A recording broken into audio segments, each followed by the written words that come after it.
morning, everybody. Whether you're on the East Coast, West Coast, or around the world, this is Coast to Coast. What's happening, gentlemen? How you doing today? Another Tuesday. A shout out and happy retirement to Errol Spence. Well deserved.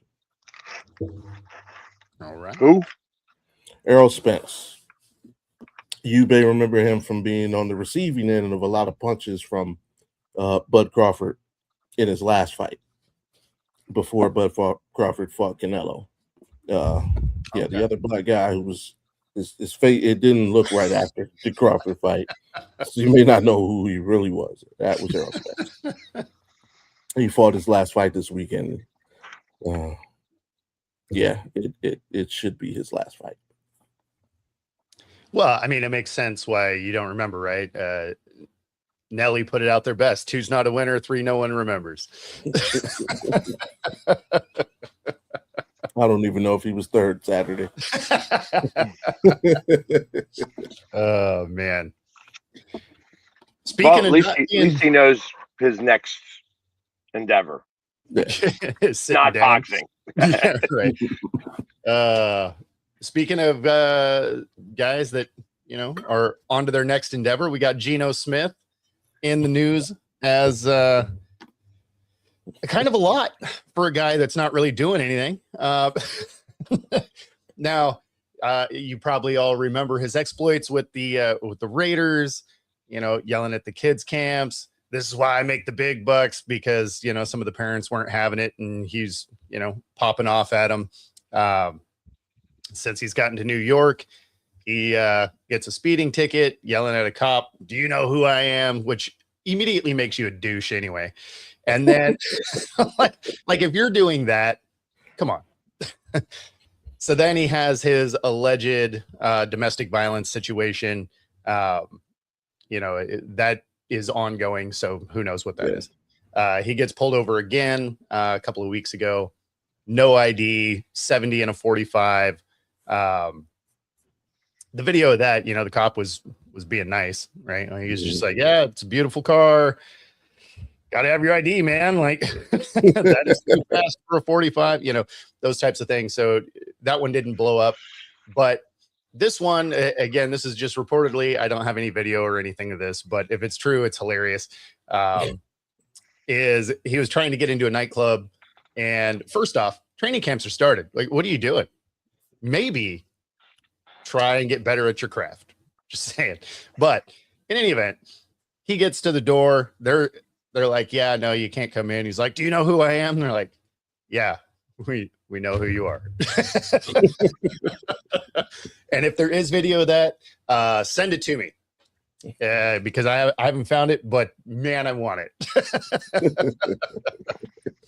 Because that is amazing. And good morning, everybody. Good morning. Not that there's a lot of cover there, but it's a funny turn of events, because here in Seattle, he didn't have all these issues, and as soon as he left and he got some real money, you kind of found out who he was, right? Like, well, he was always that guy. He just didn't believe it himself until he got the money. Exactly. So the fact that he's got all that money, he still can't get into the club. That is hilarious. Like that's what was going through my mind. It's like, bankrolls don't impress everybody. Well, it made me wonder, like, because it's obviously it's not a money thing.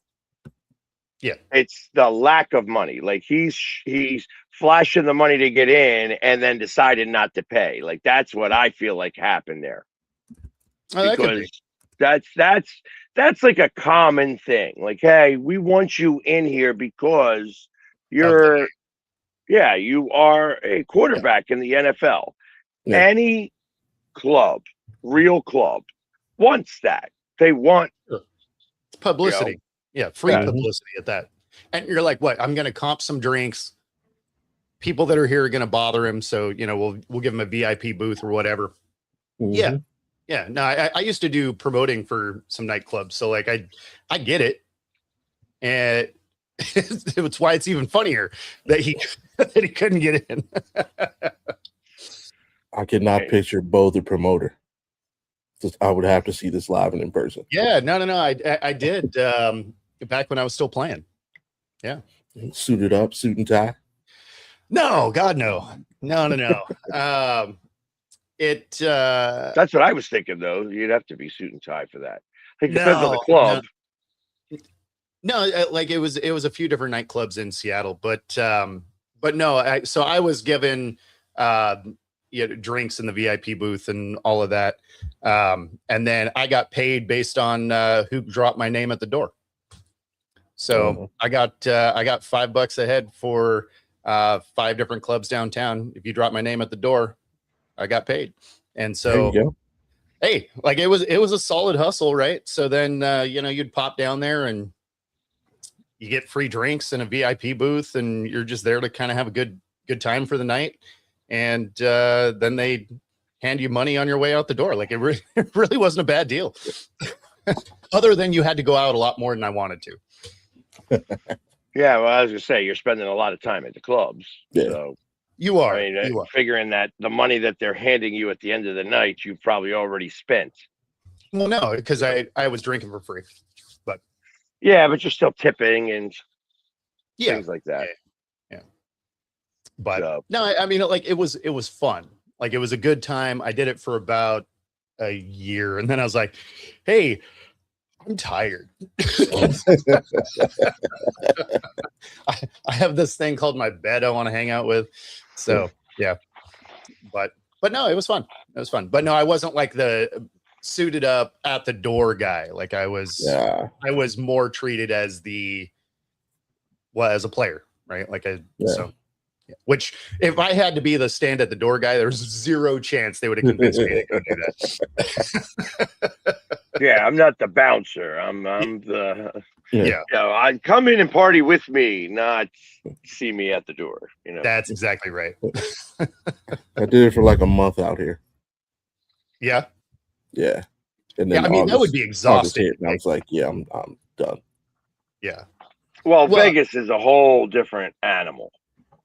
Well, especially because your stuff doesn't close. Like, at least for me, I knew that I didn't have to be there after about 1:15. You weren't one of these guys, Bobby, were you? Yes, he was. I was, but I didn't do that. Now those guys, they give you a different form of entertainment. Hey, we know exactly which cards you were handing out. I was the wristband guy. This is a Christian jazz station. Although it is one of the oldest professions in the world.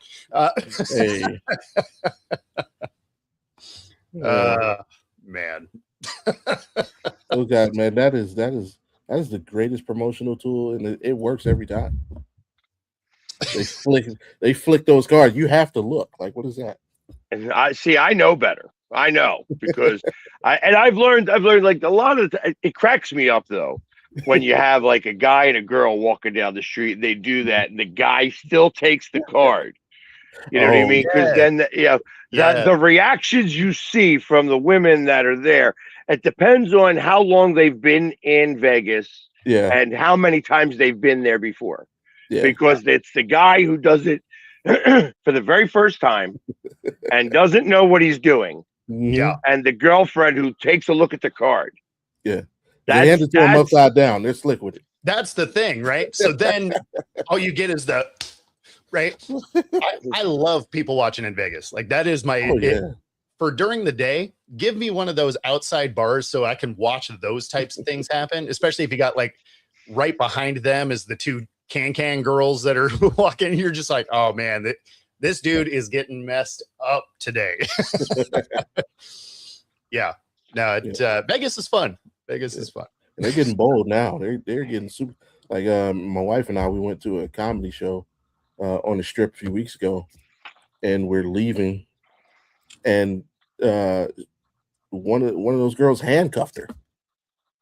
Oh, literally just walked up to her and handcuffed her. Okay. Get a picture. I'm like, that's wild. Wasn't me. I'm gone. Better you than me. I don't have to hear anything about it. But nah, yeah, just wiped her The handcuff. handcuff, and what? You got to buy a picture to get unhandcuffed? Yeah, but no, I mean, we talked. Yeah, to I her was for right. like a Like, couple minutes. Yeah, Be like, hey, I live here. I'm a local. exactly. Yeah, Unhandcuff me. it was harmless and innocent, but yeah, I'm like, yeah, it was interesting that she handcuffed the female. I thought I was like, hey, you know what? That's a good deal. Because if you get it saves her from getting in a lot of trouble. You know what I mean? It says, yeah, it's like if she handcuffs you, all you got to do, like you look like a big boy, so you look like you could be doing whatever you want to at that point. You know what I mean? Like she's likely not to be aggressive. She's gonna look at you and be like, make sure this gets off me. You know what I mean? Not only that, but you're trying not to end up with an altercation, right? So if you do that to the guy, his wife might swing on you, and if you do it to the wife, then the husband's gonna laugh. 99% of the time. I didn't either. I was like maybe 30 feet away. She's calling me. I'm like, what? I just happened to turn around and like, where the hell are you? I look back. So you guys were walking in Vegas, but not really together. Like, you were by each other, but you weren't together because you didn't even notice she bounced out. Like, she could have been in the back of a van. She could have, and we were. She was like just slight behind. You know, she usually, because the thing is, she usually follows behind me as I navigate. You know, you're the lead blocker. You're the lead blocker. Exactly. No, that makes sense. Yeah, I get that. Like I am I am really good at following the lead blocker, especially in Vegas when you got to get somewhere, because it's always up, down, cross the street, go right. Yeah, like you got to halfway go through casinos because it's a shortcut going through the casino to get around to the side door so that you can go right in front of traffic. And it's also you wanted to stop sweating for about 3 seconds. Like, although, you know, the train on the backside actually isn't bad. Depending on where you're going, and so you got one that connects Bellagio to like you can get down towards New York. You got another one on the other side of the street for like the Planet Hollywood side. It goes pretty much all the way down the strip. Yeah. Now there is some ways to skip some of it once you've already walked the strip 500 times. You're like, okay, you know what? let me not walk this again today. Yeah. But lately I've just become not a cheap guy now. I just valet everywhere now. No, that much easier. Much easier. And once they get to know you, it doesn't cost really much as long as you're tipping them right. Yeah, just tip the guys. Take care of the guys. You can get it. No, anybody ever going to? Hey, take care of your people. If you want something, don't ask without the good old fashioned. Hey, you need the green loaded handshake. Yeah. And Lon, and let me let you know, $20 is the smallest. Don't try a 5. A 5 is not going to cut it. You got to go with a 20. Listen, if you're going to be in Vegas and you want to be a baller, you got to deals in 20s and 100s. Yeah. You could play with 50s. The problem with 50s is that they'll look at you kind of funny. Yeah. Because like, nobody deals in 50s. It's 20s and 100s. Yeah. You know, 50s means that you thought about it and you thought about giving them half. And they know that. That's why don't deal in 50s, 20s, and 100s. You get a lot more just by giving the 100. Don't worry about the other half of that 50. There you go. Night at the Roxbury. Look, my friend Washington. Absolutely. And hey, we got it down to the point now. We as soon as you put it in our hand, we got to look at it. We already know whether you're an okay person, a good person, or a cheapo. So we're $5. We got Lincoln coming your way.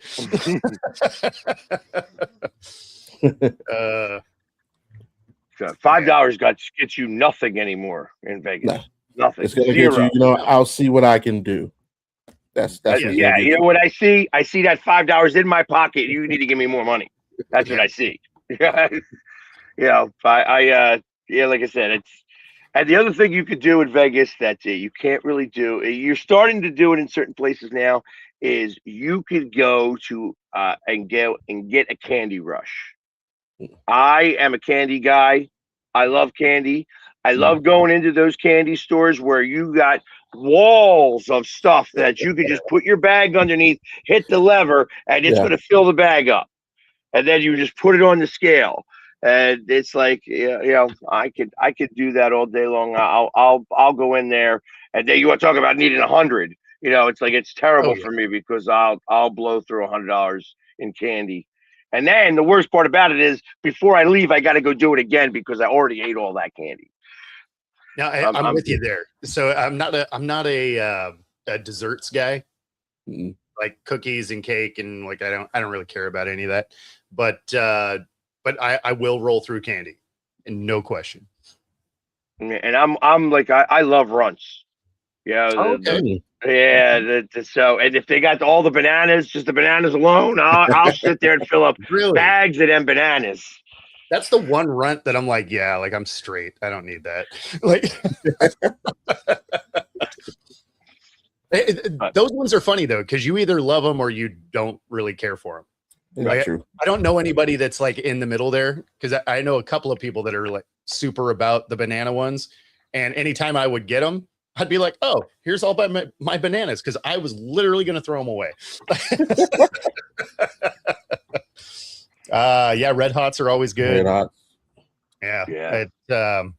So I have a coffee bar thing set up in my house, right? And the top of it is candy jars. Okay. So yeah, I get it. It was funny though, because my wife's niece was here, and we had to fill these jars like a few times in the I think she was in town for 5 weeks. She was staying with us for like 4 of them, and between my wife and her, it was like someone was always sneaking into the candy jars. It's like, man, you guys are rolling through this stuff. I can listen. If there's a bag of open Swedish fish, that bag is empty. Yeah, no question. That's a thing. No, my weakness is the peach rings. Oh yeah, peach rings are solid. Like, I am not a peach fan.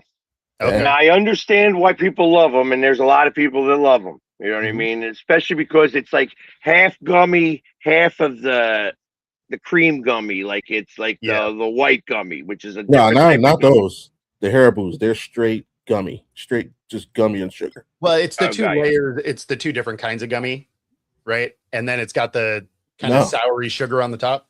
Oh, it's just the one color. No, not the Haribo. The Haribo's are just straight gummy and sugar. They are addictive. Okay. They should be banned in everywhere. I'm a Sour Patch Kid. Like I can absolutely roll through those because I like sour candy, and so I will also do Sour Patch Kids. I like the sugar on that. That's the right type of sour. I've had other types of sour that I'm not fan of. Yeah. So on that note, I remember they don't even sell these anymore because they were so ridiculously sour. They sell a version of it today, but it's not the same. I believe they were called Crybabies, and it was a ball about, they were like 3/4 of an inch or something like that. And it was the most sour thing I think I've ever tasted. Like you were immediately like, oh, and had to pull it out of your mouth. Like, and I love sour stuff. And I was just like, man, I can't do it. That's like over sour. You're like, oh yeah. And it would show you the face that you were about to make on the box. 100%. Yeah. Yeah. It was the 80s Budweiser bitter beer face. Like that's exactly what you were doing. But yeah, you get, they have those stores everywhere on the strip. And I stop in every single one of those candy places. I just cannot help myself. And, it's like if I've got $10, I'd be like, that could be the last $10 I own in my life. And I want to go get a drink from that one place down on the strip, like just off of the strip where it's like, hey, we're going to give you a triple for $5. And, you could double it up. You could leave with 2 of them. I'm blowing my money on candy. I mean, you're throwing it away in Vegas anyway, right? So you might as well get stuff you want. Exactly. So speaking of, and that comment, Belgium, man, that's another chocolate in Belgium. Yeah. Well, I mean, then you start thinking about Toblerone. That's a whole different thing. And Switzerland chocolate. Like if you ever have like Swiss chocolate, like some of that's really good. Like it's so much different than the chocolate made in for sure. Yes. In the United States. I mean, I don't like chocolate in general, but regardless of where it's from, but it is wildly different from other places. Yes. Yeah. Something about there's a couple of ingredients that they put in the chocolate here that if it was by itself, it's like the worst thing in the world. Like if it took that out of the chocolate, you're like, why do you guys put this in here? It's like, but and you have to say this because you're in Belgium. You can't just be like, ours is trash. Like you can't do that. And on the next episode of Botox Candy. Right, exactly. I mean, this took a weird turn, but at the end of the day, where did you think a Geno Smith topic was really going to take you? I don't know. Well, at least they'll still let him into that store. Yeah. Maybe. So Bobby, because you are just this is the first time we get to talk to you about this. Let's go bring it back to sports for a second. Your thoughts on the choice of the king? Man, good on you. If that's what you want to do it. Like I it's where you want to play. You want to play. It makes sense from a basketball standpoint. Like, yeah, you want to go win a ring? To me, there were only two logical choices from a basketball standpoint. It was Cleveland. It was Philly. Miami didn't make a lot of sense to me. Minnesota, I don't even know how that came up. Of course, from the quote unquote the legacy standpoint, like you can't go to San Antonio, you can't go to a OKC, a New York, so it literally left Philly in Cleveland. So, and I mean, I don't blame them. Who do you trust more currently in a playoff game, Tyrese Maxey or James Harden? Who do you trust more right now in a playoff game, Jaylen Brown or Donovan Mitchell? I probably trust Evan Mobley right now more than Joel Embiid, but the other two is just such a gap right now. Can't blame them. Then what goes under the radar is the Anthony Simon signing. So you got another 20-point guy coming off the bench. Oh, by the way, he's played with your now number one. Coming from Boston. So it'd be interesting to see how they fill out the rest of the roster. Yeah, and he is still good enough to make a difference for sure. Yeah. Like he's not going to go in there to average 8 points a game. Like LeBron James is still a top 20 player. It's like at worst. Yeah, that's what I was going to say. Probably like a top 20 player. Yeah, you're not going to. That's just without thinking about it. You're not going to have him for 40 minutes a game. He's going to play like 28 minutes a game. Yeah, and play about 60 games. You want him for the last 16 games of the season. Exactly. Which are hopefully in the playoffs. So same with Embiid. I was looking at something yesterday that ESPN showed. They showed 5 names that are unrestricted free agents currently. Yeah, so I will tell you that Harden was on that list. No, that's a no. Russell Westbrook was on that list.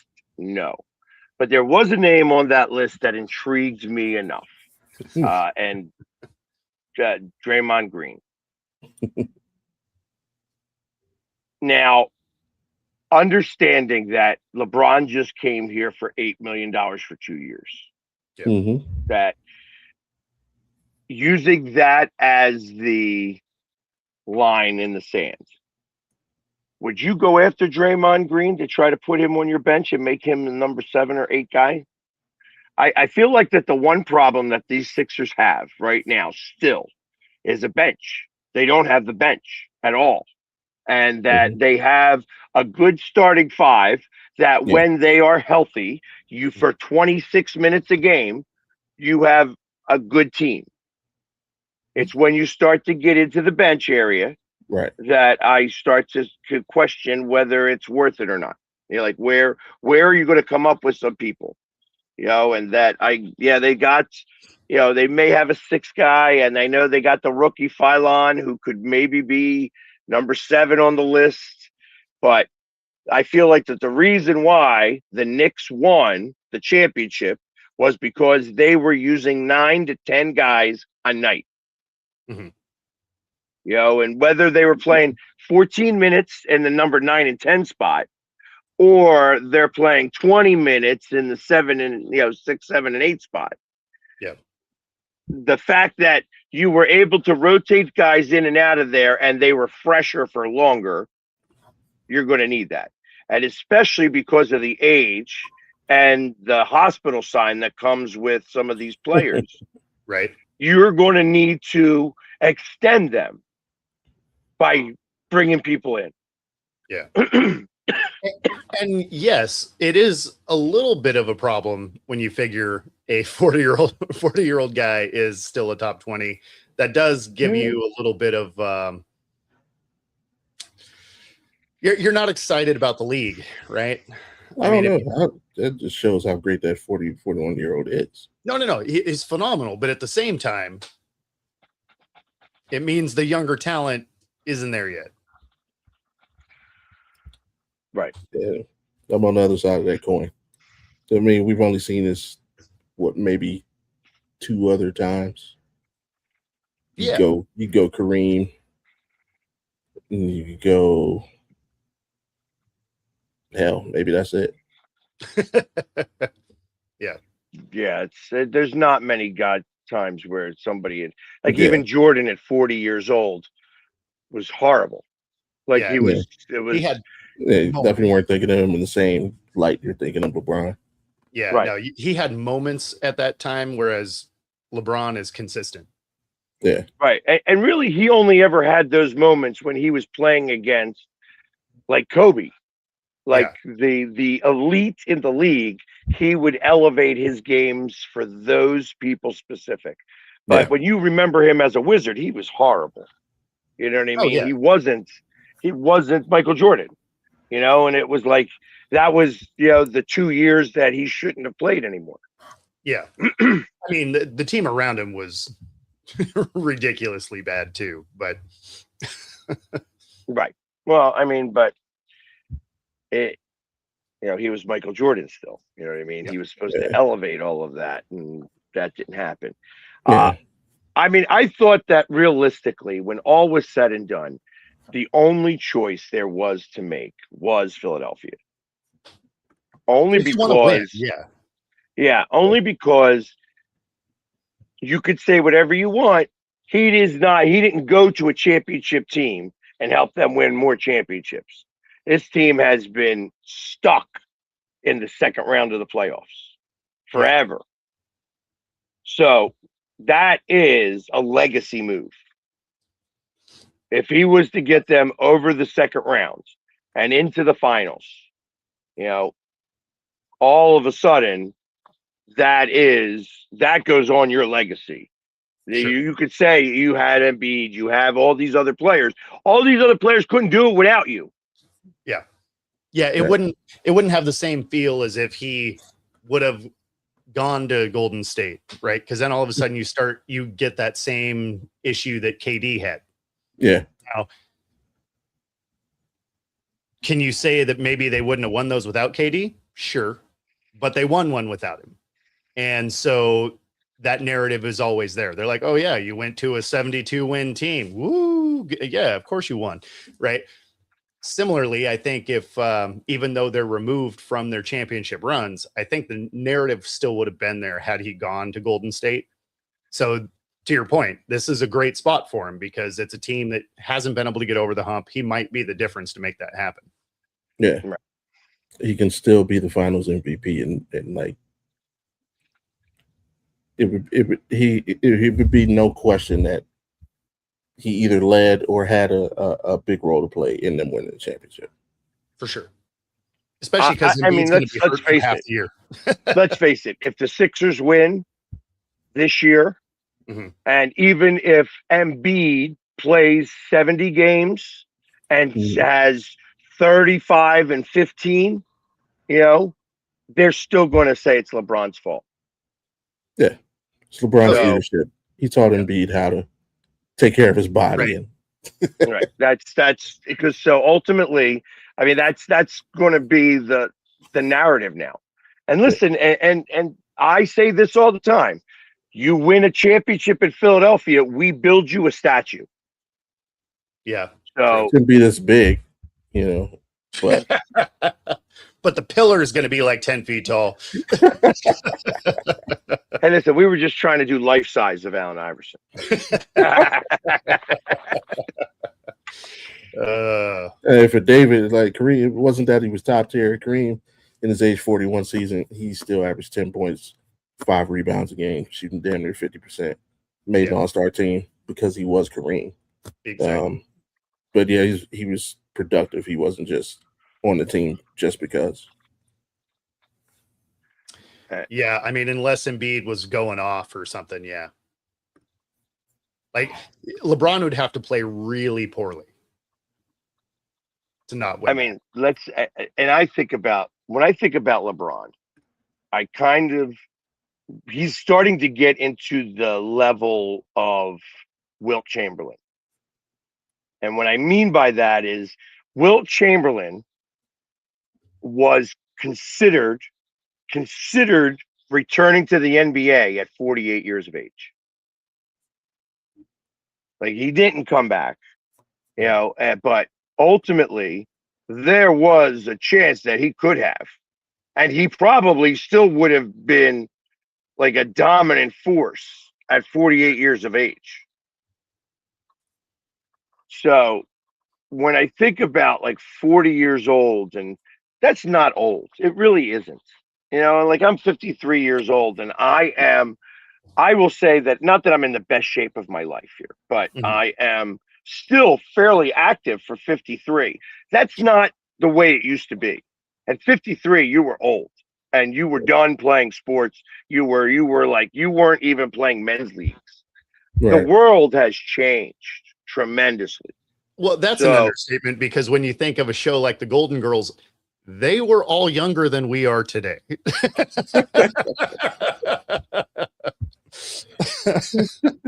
Yeah, it's what was it? Even in that movie Cocoon, where the guy in the old folks home, he was 49. He was 49 years of age.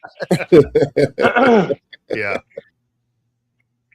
So I mean, it really is a whole different world, and the way that we can take care of our bodies and the types of science that goes behind the nutrition. For sure. That's all the things that I think of when it comes to, hey, this is, this could go on. He could, after this 2 years, could he sign for another 2 years?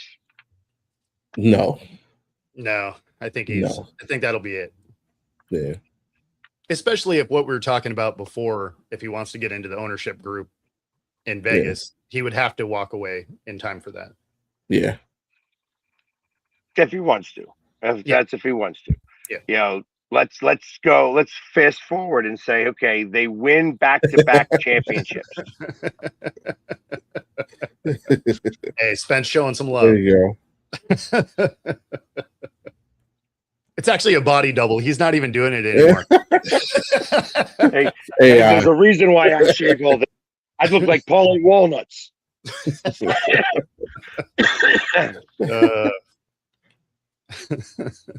But I mean, ultimately, it's like looking into the future and say, okay, again, I'm throwing a scenario out there. I'm not expecting us to do this.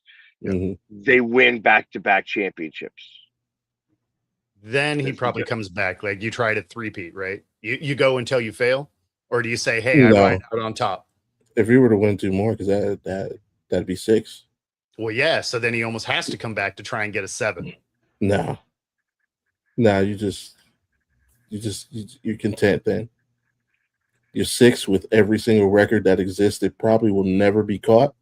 Yeah, I'm good. Because I then hear what you. scoring title, the scoring records, what at that point, 55,000. Probably. Yeah, but I look at it also as when you're out, you're out. You don't come back. Right. Yeah. Well, You know what especially I at that mean? point. I mean, he's at the age now that the moment that he's out, he's done. You know, it's like you know, unless he starts and he's got the money to, unless he starts the old folk league, you know, the old NBA, you know The what I alumni mean? game. There you go. The archived players of the NBA. You know what I mean? And like do like, something like that with a 3-on-3, which probably would also be like you could probably do that in a real sense. You know what I mean? But Yeah, again, I mean, you have fun with it. Your halftime show is Guess Birdman's Tat. And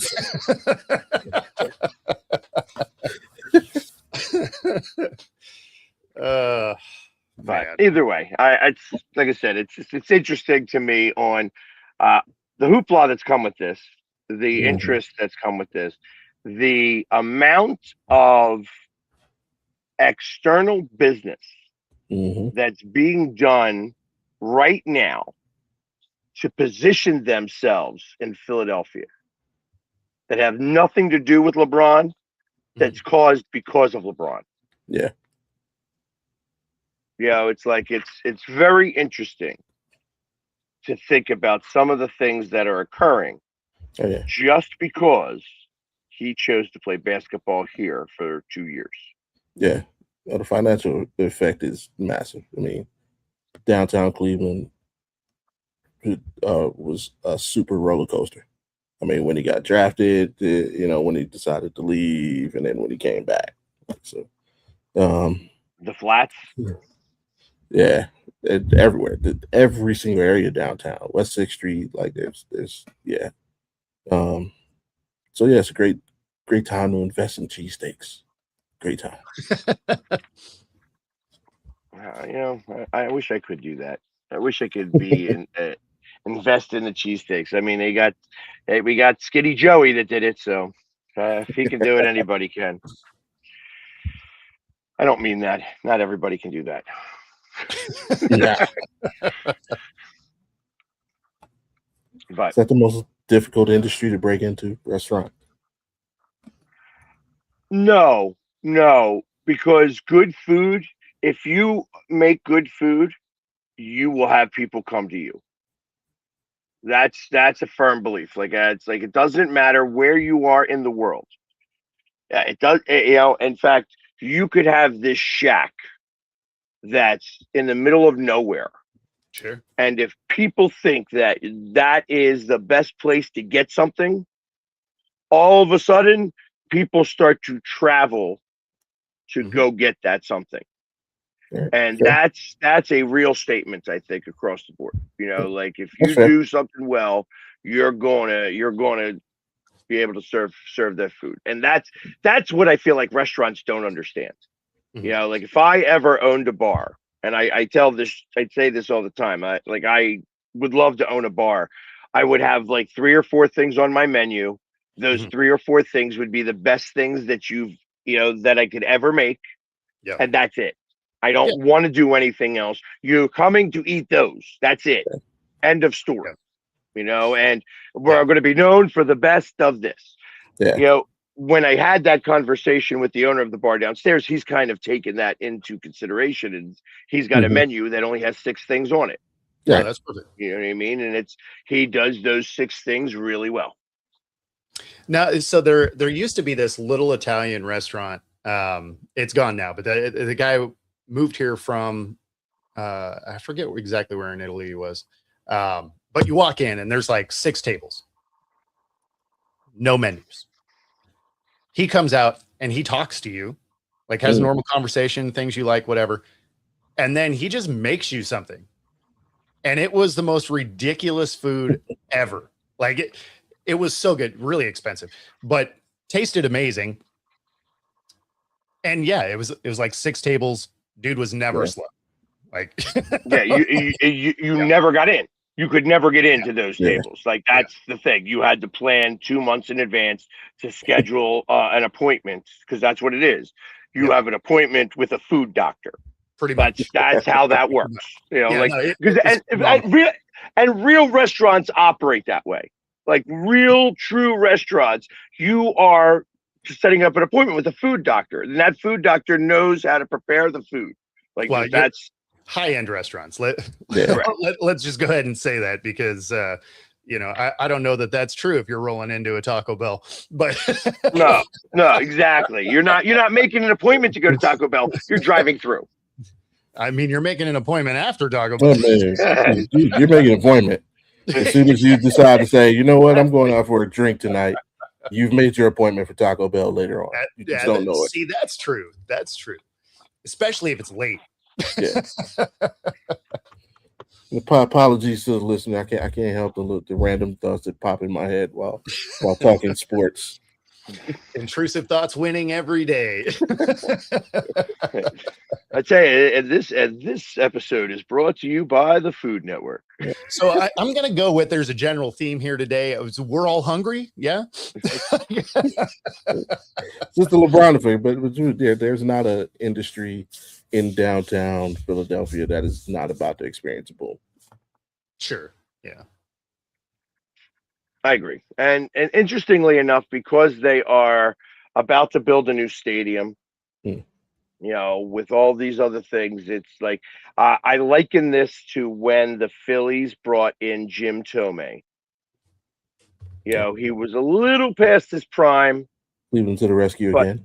But he yeah, exactly. That's funny is that it's both Clevelands. But you know, they brought Jim Tomei and then they brought Charlie Manuel. And that's the transition from Veteran Stadium into the new stadium. This is going to be he's going to be the transition from the Xfinity Mobile Arena to whatever this new arena is called. Right. And it's a whole new complex that's going to be built in the process of this. There's going to be a total, when all is said and done, I think somewhere in the area of $5 billion. That for the whole complex. Well, I think that ultimately you're going to see a new Lincoln Financial Field. Okay. So I'm saying that, yes, it's going to be like $1 billion put in for the new arena that's coming in, that's only going to hold like 20-some thousand people. And then ultimately, you know, in 6 years or 5 years, you're going to see the Dome in Philadelphia come. I got you. They are going to figure it out. They are going to have a Super Bowl in Philadelphia here by 2035. Yeah, I mean, if you're going for a dome, it's because you want a Super Bowl. That's what's going to happen. And I am saying right now, Philadelphia has its first Super Bowl in the year 2035. Mm-hmm. Now they won't dome the link. The one thing that I have learned about Jeffrey Lurie is that he likes doing things ahead of the curve. Mm-hmm. You know, the link, when he built the link, it was originally the only green stadium. Like, it was literally, he had windmills on the top and he's got solar panels on the side. And the problem was it was creating too much energy going into the system. And that's why he had to take the windmills down. The solar panels were making too much electricity on their own. But it's still one of the only green stadiums that has a very small carbon footprint in the grand scheme of things of using electricity, because it uses most of its own electricity. This will have, like, I have a feeling that you could see like the seats in front of you having small little displays of, like, so you could see replays and things like that. Like, my thought is that and I'm talking in the money sections. Like that's what you're going to see. You're not going Right. to see that up in the 200 level. You know what I mean? Yeah. That's what they're going to have the big screens for. But like you're going to have, like you're going to be able to plug your phone in to the seat right there. You know, like he's going to have all of the amenities that you could possibly want into a dome. And you know, it's like I think it's going to be state of the art. And like he wants to build it so that all the other domes being built forward from that are thought about with these amenities. Oh yeah, I mean, right now, what Allegiant is still the newest stadium, and they got all that. They got the little, charging pads on the armrest of the, those seats. I think most of those seats are like damn near recliners. They're plush. Even got a bar up. If you've seen Allegiant, the torch that they built up there, there's a standing room bar with all, charge your phone. It's actually probably the best spot to watch the game from the whole stadium. But yeah, so yeah, every stadium going forward will have to top that. So yeah, right. I mean, that's always the thing, right? It's like a quarterback contract. Like you get the next one has to be bigger every time. So, but so I see it. I see the writing on the wall. I already know. Like I have an idea on where they're going to put it. I have an idea on. There's a big deal. Like so, the Navy Yard, the Philadelphia Navy Yard, is actually very close to the sports complex. But the biggest problem that they have is that one of the largest rail lines in the world converge in that area in Philadelphia, and it's federal land. You can't cross it.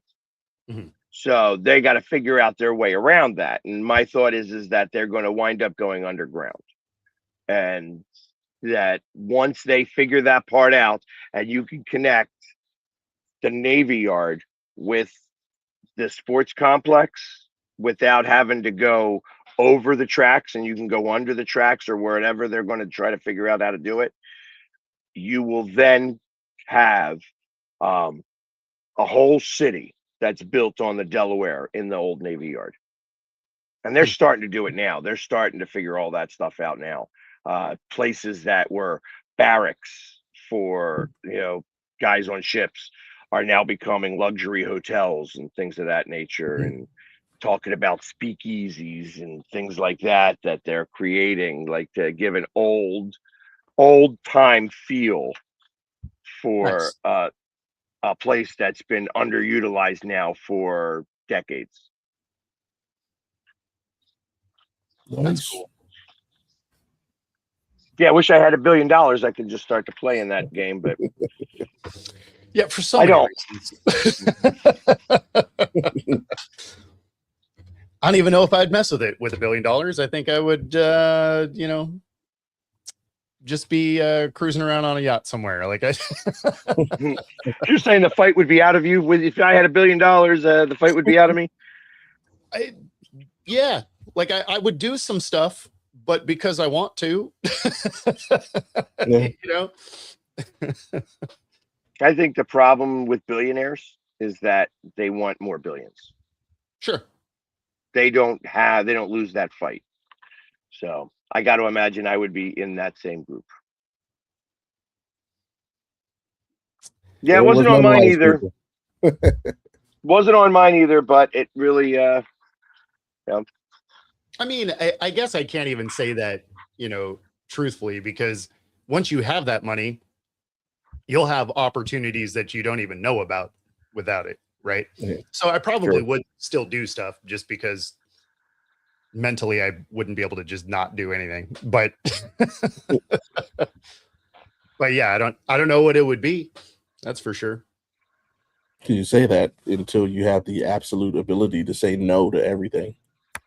Yeah, but see, I don't think you do. Like for probably the first couple of years you do, right? You probably do a lot of travel and then all of a sudden you're like, okay, so like I did that, and now what? Now what do we do? So yeah, $1 billion. Things. What's that? Now you get into all those things and people say, I would never do anything. That becomes your life because you've done 100%. everything. Yeah. Listen, the more money you have, the more ways there are to lose your life. You know what I mean? Yes. That's what I have learned is like, hey, yeah, like I'm gonna learn how to fly a plane. You know what? I'm not gonna learn how to fly a plane until I have $1 million.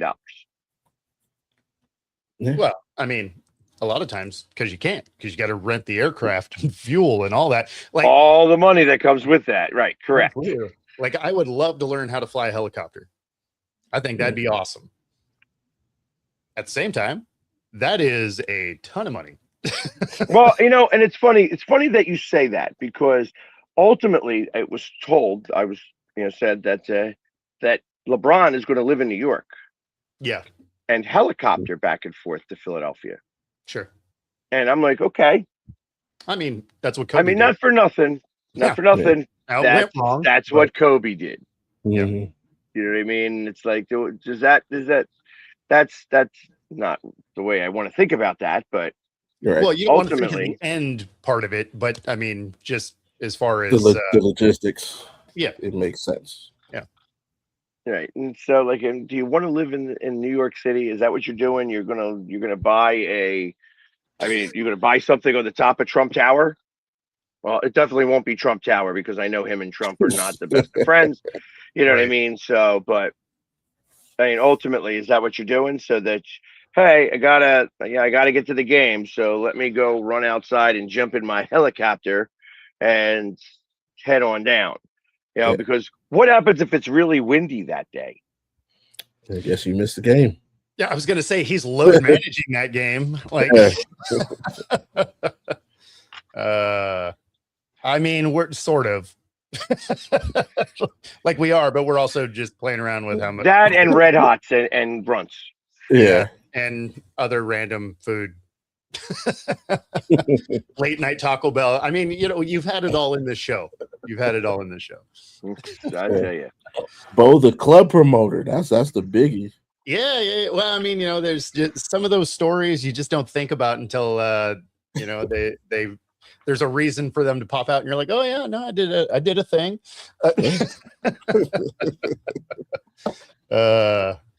Yeah. Speaking of doing things, like last night, so every Monday night they have a comedy show.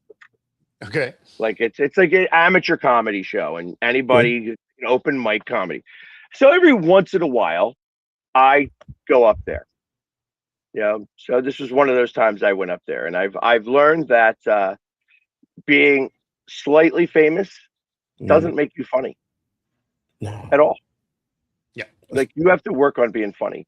Comedians work really hard at it, and it's like you think that telling a story, like when you listen to some of these comedians tell these stories, they have done this because they have worked on that craft for a very long time. Yes. Where when you go up there and you think that you could do it, and I'm very good at commanding a room. I can command a room pretty quickly. Sure. But just because you think something is funny doesn't mean anyone else will. Yeah. And most times I am not somebody who laughs out loud. I'm not like it's gotta be ridiculously stupid funny. Like you know, I have such a bad sense of humor. Farts are funny to me. You know what I mean? Like that's funny to me. That's a laugh out loud to me. Everything else is just like you know what I mean? Like type of thing. I'm not an outward laugher. It's even worse when you go up there, and it's funny when you know that you're failing. You know what I mean? It's like I did my 5-minute set. You know, I'm like, yep, that wasn't funny. You embrace the suck at that point, right? Like that's because that becomes funny. Yeah. When you realize that you're sucking, it's just like, yep, this one pooped the bed.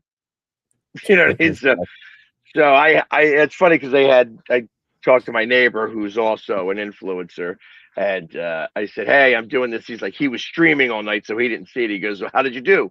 I said, yeah, I sucked. It was awful. And all he did was ha ha ha ha ha ha. He's like, that must have been your funniest joke all night. Right?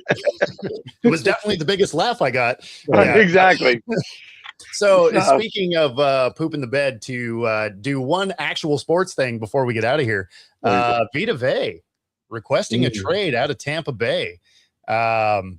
They couldn't get the contract settled. I think they owe him $13 million for this coming year. He wants out.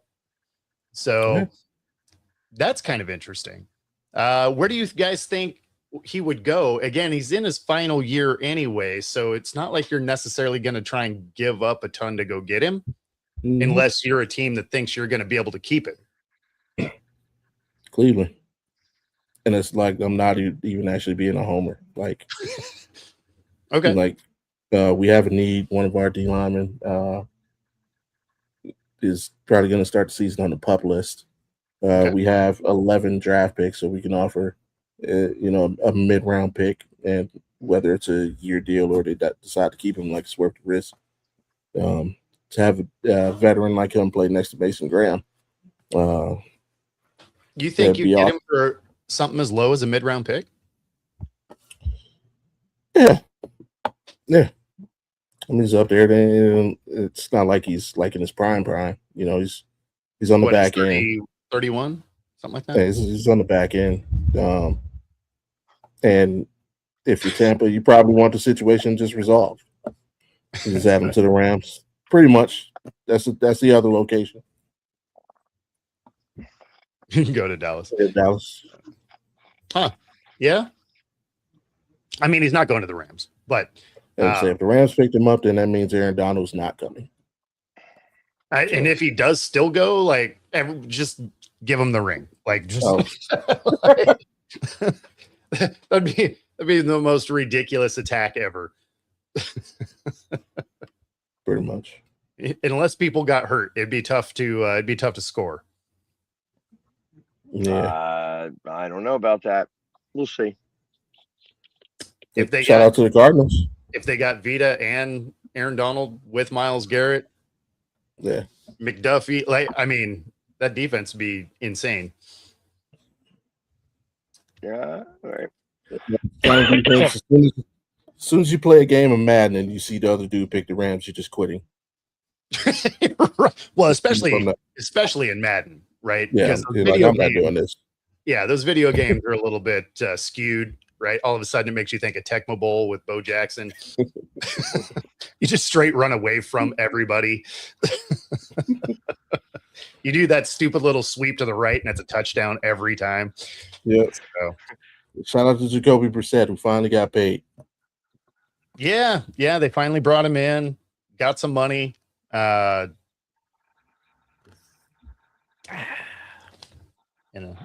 didn't get better, right?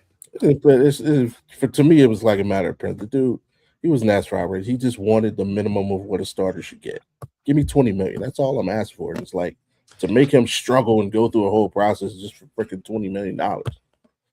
Well, I think it was because they didn't even need to. Like he won one game for them. He played all right, but he won one game.